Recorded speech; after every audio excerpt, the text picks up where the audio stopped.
എല്ലാം വളരെ ലേറ്റായി പോയി, അതുകൊണ്ടാണ് ഇത്ര ലേറ്റ് ആയത്. ആൻഡ് നാളെ ഓസിയുടെ കടയുടെ ഇനോഗ്രേഷനാണ്. ഞാൻ ഈ വീഡിയോ അപ്ലോഡ് ചെയ്യുമ്പോൾ എന്തെങ്കിലും ആയിക്കാണും. But November 2 ഓസിയുടെ ഷോപ്പിന് ഇനോഗ്രേഷനാണ്. അപ്പോൾ ഓസിയൊന്നും ഇതുവരെ വീടെത്തിയില്ല, അവളിപ്പോഴും കടയിലാണ്.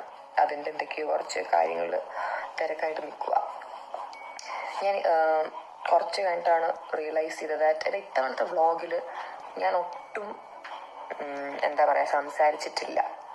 ബിക്കോസ് എൻ്റെ ഈ birthday A to Z full ഞാൻ ഒറ്റയ്ക്കാണ് പ്ലാൻ ചെയ്തത്. അപ്പോൾ കേക്കിൻ്റെ ആൾക്കാരെ, ഡെക്കോറിൻ്റെ ആൾക്കാരെ, ഔട്ട്ഫിറ്റിൻ്റെ ആൾക്കാരും അവിടുത്തെ ഫുഡും എല്ലാം DJ ഞാൻ തന്നെയായിരുന്നു.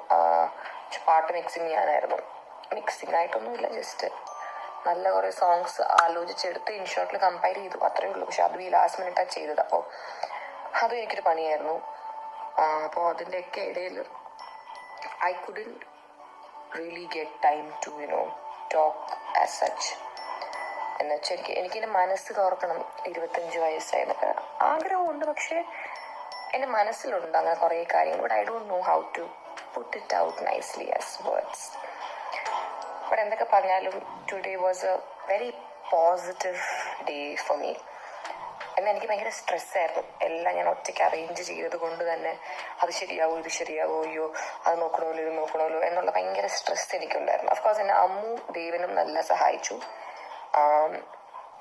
അവർ ഞാൻ റെഡി ആയിക്കൊണ്ടിരുന്ന സമയത്ത് ഡെക്കോർ പോയി നോക്കി, എന്നെ അപ്ഡേറ്റ് ചെയ്യുന്നുണ്ടായിരുന്നു, എല്ലാം ഓക്കെയാണ് എന്നൊക്കെ അവർ സഹായിച്ചായിരുന്നു.